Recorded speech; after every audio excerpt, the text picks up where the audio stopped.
Bu ya, Apa? kalau kami sebagai pengusaha sih mengharapkan semoga bisa ada Bank Muhammadiyah. Kenapa begitu? Satu, kalian Bank Muhammadiyah ini kan bicara di pendidikan, ya udah lama dari SD, SMP, SMA sampai punya universitas sampai 176 universitas. Saya pernah kunjungan ke Universitas Muhammadiyah Malang, wah sangat baik kali. Dimana Universitas Muhammadiyah Malang tuh memang dia punya bisnisnya, punya pom bensin, punya gedung pertemuan, punya wisata, punya hotel, punya rumah sakit. Ini memang ke Muhammadiyah di pendidikan udah oke. Terus juga sekarang Muhammadiyah juga bergerak di sosial dengan rumah sakit Muhammadiyah. Ada macam-macam kan rumah sakit Muhammadiyah itu juga oke. Nah, yang di ekonomi tentunya kalau Muhammadiyah buat di perbankan, nah ini sebagai pengusaha sih sangat dukung kali. Kenapa gitu Bu ya? Mungkin karena Muhammadiyah kuat di dana pihak ketiga, yang tadi Bu ya cerita bahwa dana pihak ketiga itu lebih besar daripada yang diterima, tentunya akan nanti memberikan kami untuk pengusaha ini kan tentunya perlu kredit nih, ya kan? Nah, tentunya untuk kredit, nah itu tentu akan jauh lebih murah bagi hasilnya. Kenapa gitu? Karena Muhammadiyah punya dana potensi yang murah, Pak. Ya, murah Bu ya. Ya kan murah. Kenapa murah? Karena semuanya di Muhammadiyah gitu.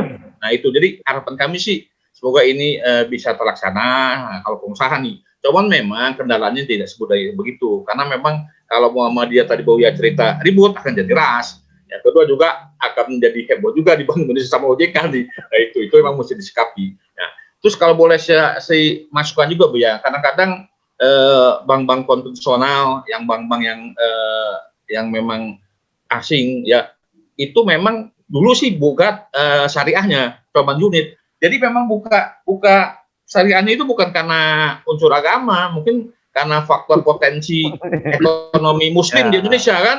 Nah, sebenarnya kalau misalkan mau majuin bank syariah dia akan maju gitu loh. Cuman dia nggak mau, kenapa? Akan kanibal gitu loh. Makanya dia nggak mau, cuman pakai unit aja, unit syariah segala macam. Nah, harapan kami dengan adanya Muhammadiyah ini timbul memang model ya. Murni bank-bank Islam yang murni punya dana pihak ketiga cukup segala macam bisa berhasil lebih murah dibandingkan bank konvensional. Itu harapan dari pengusaha. Itu Bu ya.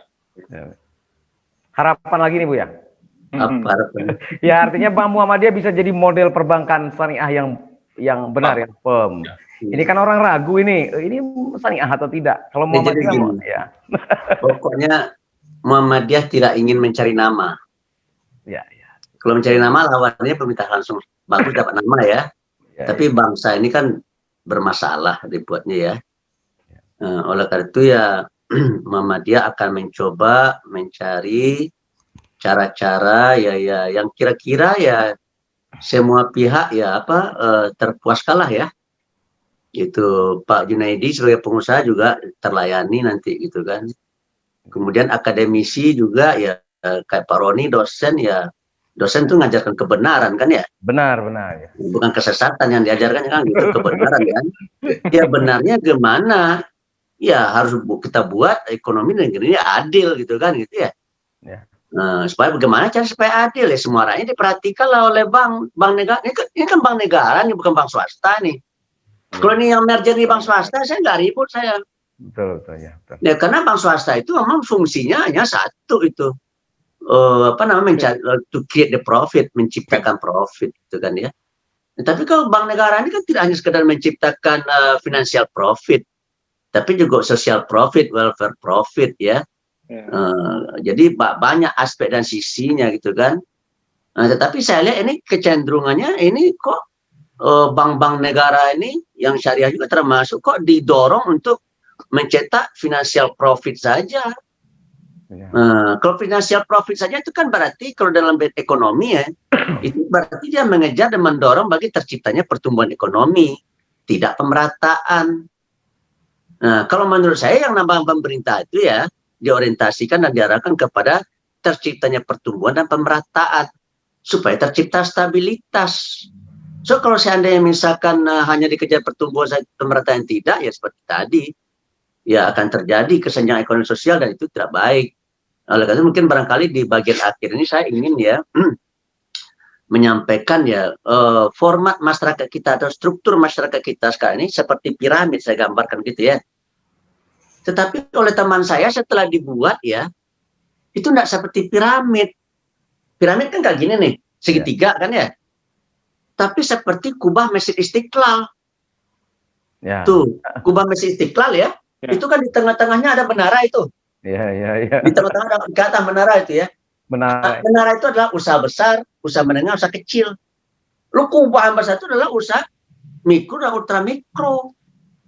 Begitu. Nah, kalau bagi saya sebenarnya terbayang tuh kayak piramid ya. Nah, kita transformasikan ke dalam bentuk belah ketupat. Belah ketupat ini kan. Gitu. Atasnya kecil, tengahnya besar, bawahnya kecil. Berapa di atas? Kata Dr. Habibie, 2% di atas. Berapa di bawah? 3%. Berapa di tengah? 95%. Nah, jadi ketika saya diskusi dengan Khairul Tanjung, Pak Andrabas, ini bangsa kita ini jumlah kelas menengahnya akan semakin besar. Tuh, semakin besar berarti daya beli masyarakat kan akan meningkat ini. Nah, kalau daya beli masyarakat meningkat ya, maka siapapun yang berusaha di negeri ini akan berhasil.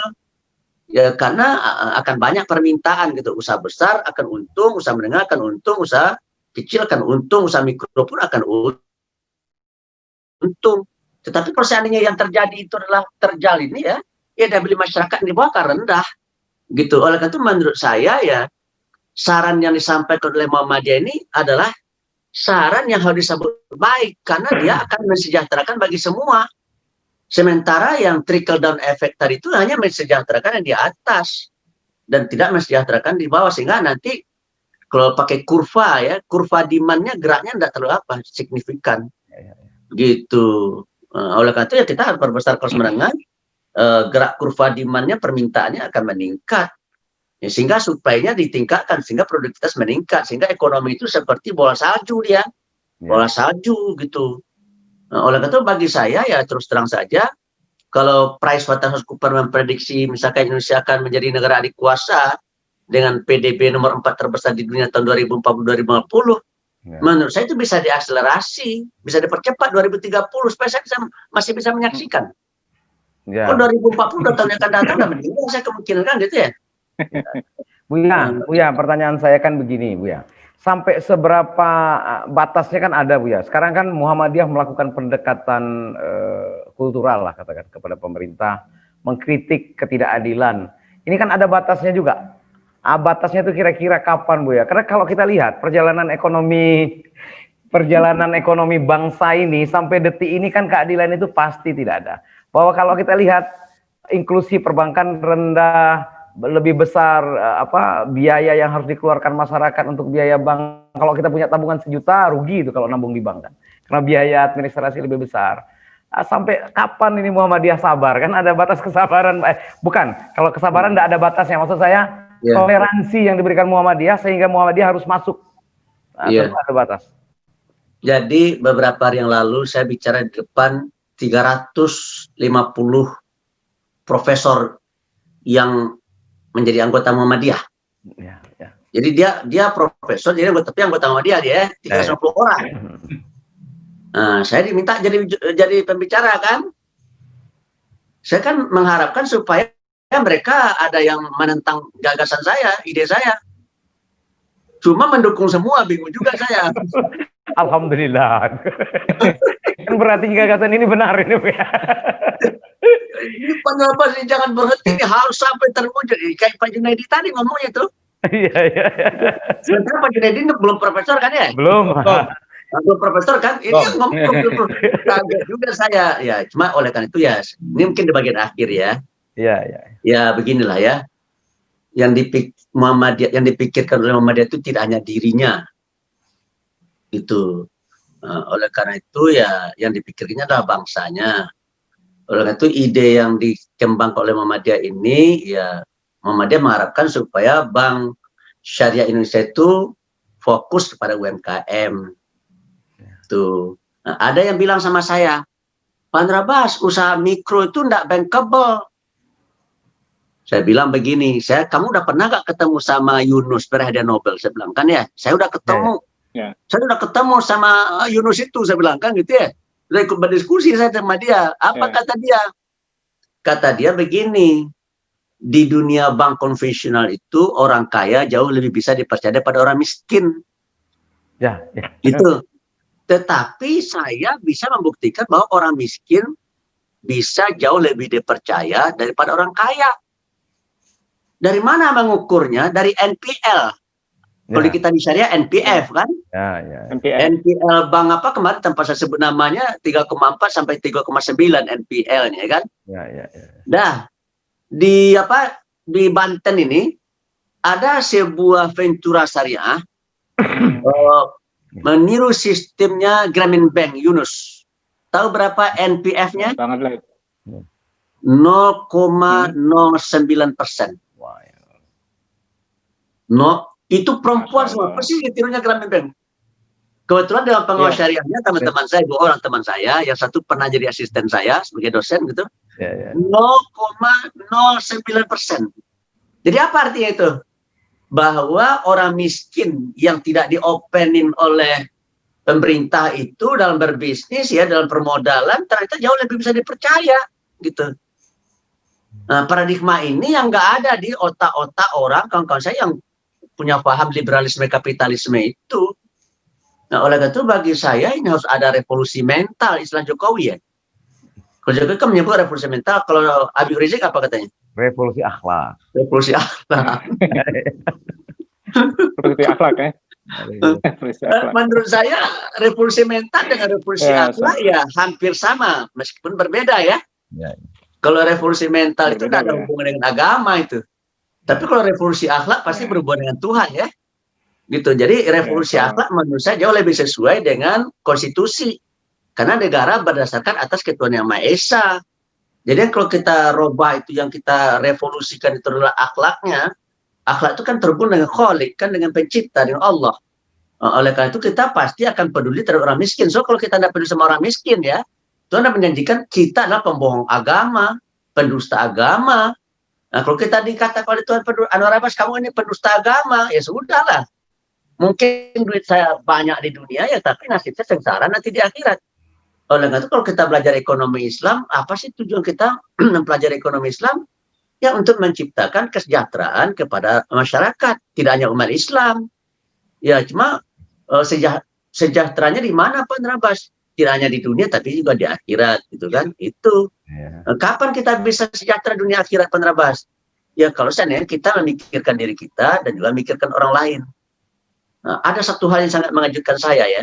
Saya ditelepon oleh teman, bukan teman lah, adik saya lah ya, dari Australia. Dia bilang begini, Pak Nabas saya baru menghadiri sebuah seminar. Ternyata Sustainable Development Goals SDGs Ya. itu katanya ya mengusung 3P ya, profit, people dan planet, gitu kan ya. Planet. Tuh. Jadi pengusaha-pengusaha ini diminta tidak hanya berpikir mencari profit, tetapi juga bagaimana memikirkan karyawannya dan orang lain. Dan yang ketiga bagaimana caranya supaya bumi ini lestari, gitu kan ya. Itu menjadi konsep sekarang di dunia Ya. dan menjadi kebijakan di PBB. Ya, Dan ternyata itu ya, itu ada dalam Al-Quran, dalam surah Al-Qasas ayat 77. Bunyinya begini, Bismillahirrahmanirrahim. Wabtaghi fima atakallahu daral akhirah wa la tansa nasibaka minad dunya wa ahsin kama ahsanallahu ilaik wa la tabghil fasada fil ardh innallaha la yuhibbul mufsidin. Ya. Gitu. Jadi kesimpulan saya ya, dunia menemukan sebuah konsep yang sangat bagus, yang sangat manusiawi dan sangat memuliakan lingkungan ya. Dianggap sebagai sebuah konsep yang hebat. Ternyata Nabi Muhammad sudah menerima firman Allah 14 abad yang lalu itu. Jadi kesimpulan saya ya, semakin maju manusia ini ke depan ya, semakin terbuktilah kebenaran firman-firman Allah. Begitu. Dan salah satu yang menarik bagi saya adalah salah seorang banker yang berskala internasional, ya agamanya dia dari etnis Cina, agamanya Kristen Protestan. Kemudian dia mengundang saya malam satu kali untuk makan-makan. Lalu dalam kesempatan itu dia bilang begini, Pak Nabas, saya akan pindah ke tempat lain, tapi ada sesuatu yang ingin saya sampaikan kepada Pak Nabas. Apa itu? Dia ini kan orangnya, kalau saya SMS itu ya, Pak Nabas maaf lagi di Frankfurt, Pak Nabas lagi di London gitu ya. Jadi orang manusia dunia, dia bilang begini mas saya. Tidak ada buku tentang perbankan di dunia ini yang bagus-bagus yang tidak saya beli. Gitu. Dia Chinese, agamanya Kristen. Ya, banker skala dunia. Banknya bank multinational corporation. Ya. Tidak ada buku tentang perbankan yang bagus-bagus yang tidak saya beli dan tidak saya baca. Semua sudah saya beli, sudah saya baca. Saya sampai kepada kesimpulan begini katanya. Tidak ada yang bisa bank conventional banking system itu tidak akan bisa membendung bagi terjadi krisis gitu. Dan yang bisa membendung terjadi krisis adalah Islamic banking system. Yang ngomong itu orang Cina, agamanya Kristen. Sementara Pak Kiai tidak percaya terhadap Islamic banking system. Tuh, gimana itu? Jadi kesimpulan saya, memang telah terjadi krisis di kalangan Islam ya. Krisis apa Pak Andreas? Ketidakpercayaan dia terhadap firman-firman Allah dan sabda-sabda Rasul. Sementara orang yang tidak beragama Islam, ya semakin percaya. Mungkin dia tidak tahu itu ayat atau hadis ya, tapi faktanya dia mengajarkan itu. Contoh nih, baca bukunya Profesor Dr. Rena Kasali. Rena Kasali cerita begini, ada sebuah hypermarket di Amerika, namanya Walmart. Ya. Walmart ya. Walmart mengusung sebuah konsep namanya return policy. Kebijakan boleh mengembalikan kalau kita kecewa. Ya kan? Tuh, return policy. Ketika saya pergi ke Washington, ya saya lihat itu, saya saksikan, oh ya ternyata ada return policy. Waktu itu di Indonesia belum ada ya. Tuh. Nah, para ahli marketing memprediksi itu Walmart itu akan bangkrut. Kenapa akan bangkrut? Pasti akan banyak yang mengembalikan. Tetapi mereka tetap konsisten, tetap laksanakan, gitu kan? Nah, setelah sekian tahun dilihat, ternyata Walmart itu semakin besar seperti buah salju dia. Nah, tiba pertanyaan, berapa yang mengembalikan dan berapa tidak mengembalikan? Ternyata tidak mengembalikan 95% dan yang mengembalikan 5%. Nah, mereka bertanya, berapa tingkat kepuasannya? Berapa tingkat kepuasannya Pak Isbi? Pak Ilves. Yang mengembalikan 95%, yang tidak mengembalikan 90%, yang mengembalikan 5%. Berapa tingkat kepuasannya Pak Ilves? Bapak Roni berapa tingkat kepuasannya? 95? 5%. Bukan 90%, tapi 100%. Karena ketika ditanya 5% itu Anda kecewa enggak? Bukan kecewa, kami malah senang gitu kan. Jadi yang membeli yang mengembalikan 5% itu ternyata puas sekali dia. Ya karena begitu dia kecewa dengan barang beli, dia bisa kembalikan, senang sekali dia. Sehingga akibatnya apa yang terjadi ya terciptalah apa yang disebut dengan customer satisfaction. Sehingga ada loyalty terhadap Walmart. Nah, sehingga akhirnya berkembanglah dari mulut ke mulut kan begitu ya. Berkembang dari mulut ke mulut, itu dahsyat sekali. Sehingga Walmart akhirnya menjadi sebuah hypermarket terbesar di dunia. Salah satu yang terbesar di dunia gitu. Apa salah satu kebijakannya? Dalam ilmu fikih namanya khiyar itu. Khiyar kan? Ada khiyar majlis, ada khiyar ain, ada khiyar syarat. Jadi kesimpulannya apa? Kesimpulannya adalah melaksanakan ajaran Islam itu ternyata menguntungkan bagi diri sendiri dan orang lain. Gitu. Nah, cuma orang Islam sayangnya nggak percaya. Nah, itu menjadi masalah. Sehingga tadi market share bank syariah seperti kata saya Bapak Yulfred itu siapa tadi? 6%. Padahal kita 87,sekian% kan? Itu. Betul itu ya. Jadi mungkin ini Bu ya, ini menyangkut tadi yang Bu ya sampaikan ya. Bahwa ketidakpercayaan masyarakat Muslim sendiri kepada lembaga keuangan syariah gitu Bu ya. Mungkin karena kekecewaan atau bahkan ada yang menganggap ini bank syariah, tapi kok rasa-rasanya sama aja dengan bank konvensional gitu. Jadi seolah-olah penerapan bank syariah itu belum menyentuh masalah fikih gitu Ibu ya. Sementara kalau kita lihat potensi berkembangnya bank syariah, yang pertama dari segi jumlah penduduk, jelas Indonesia merupakan jumlah penduduk mayoritas Muslim. Kemudian dari segi legalitas, ada payung hukum, ada Undang-Undang Nomor 21 Tahun 2008 tentang perbankan syariah yang dulu memang sulit lahirnya undang-undang tersebut, tapi sekarang sudah ada dan ternyata juga tidak menimbulkan efek yang begitu besar terhadap market share. Kemudian ada fatwa Majelis Ulama Indonesia nomor 1 tahun 2004 tentang seperti riba. Kemudian kalau dari segi usul fikih kan, dari fikih itu kan kita bisa lihat juga dasar hukum misalnya dari Al-Quran, banyak sekali ayat-ayat menyatakan bahwa riba itu haram ya, seperti Al-Baqarah 275 sampai 280. Kemudian ada hadis-hadis Nabi. Tapi kenapa Buya begitu banyak rambu-rambu yang sebenarnya itu harus dipatuhi oleh umat Islam agar bertransaksi, bermuamalah secara syariah, terutama kepada bank syariah, ternyata tidak nampak hasilnya Buya. Dari market share tetap saja angkanya segitu-gitu juga, 6,1% tadi atau lebih. Kira-kira menurut Buya ini faktor apa lagi gitu Buya? Ya, Kalau dulu karena sangat banyak umat Islam ini yang melakukan pembusukan terhadap bank syariah. Katakannya bank syariah itu sama aja dengan bank konvensional, bahkan apanya lebih mahal gitu kan ya. Tapi dia tidak tahu persoalan. Kenapa lebih mahal? Karena dana mahalnya lebih banyak daripada dana murahnya. Dana mahalnya itu 64%. Dana murahnya hanya 36%. Di bank konvensional yang besar-besar itu dana murahnya 64%. Kemarin saya cek itu BCA itu dana murahnya 70%. Terus sekarang saya tanya Pak Yulfis berapa dana murahnya? Persentasenya? Wah, mungkin sekitar 20% aja Bu ya. 80%. Apa dana murah? Hanya 20% kan? BCA itu 70%. Timbul pertanyaan, kok bisa seperti itu Pak Narbas? Ya karena mereka taruh di giro. Kenapa mereka taruh di giro? Karena mereka pengusaha. Ya kalau pengusaha kan setiap hari mungkin bertransaksi kan gitu ya. Taruh di giro. Nah sekarang coba cari itu. Kan udah saya katakan tadi tuh. Kalau kita punya uang, investasi, jangan di deposito. Kata siapa jangan di deposito Pak Narbas? Kata Donald Trump. Ya kan gitu ya? Nah, tapi taruh di mana? Taruh di giro. Tapi diputar gitu kan, diputar gitu.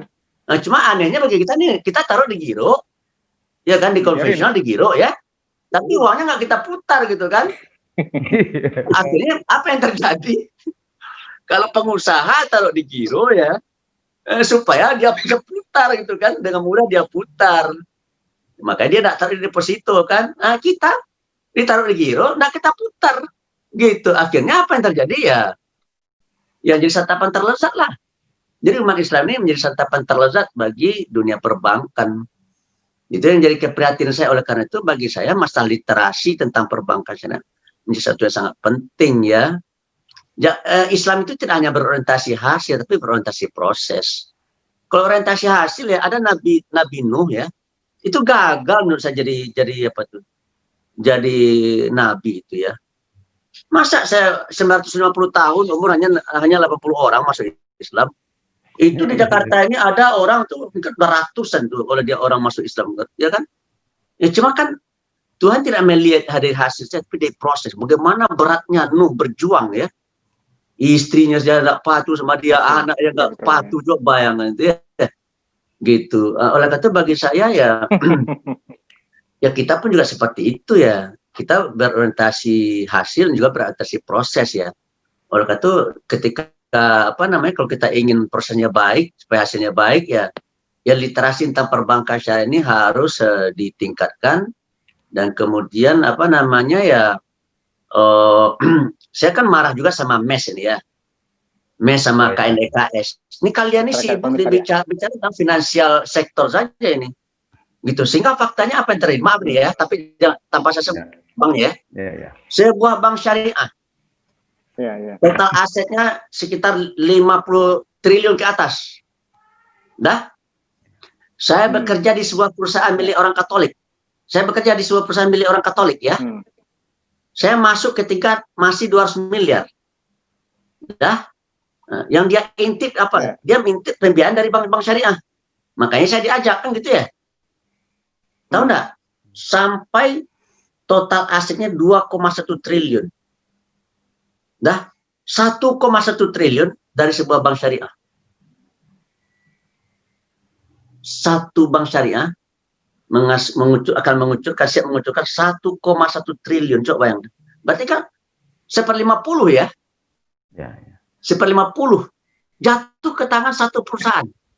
Pertanyaan saya, berapa jumlah perusahaan di UMKM? 64 juta. 64 juta ya.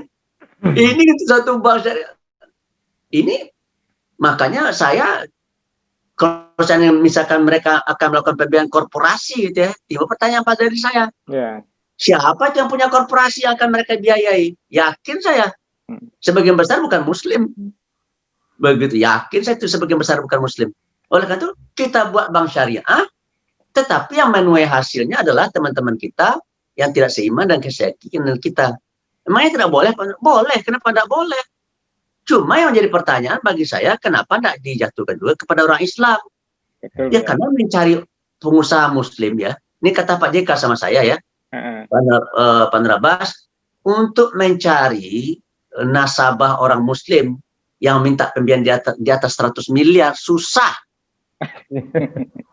Nah, sementara mereka tidak main 1 miliar, 1 triliun, 2 triliun, 5 triliun, gitu kan?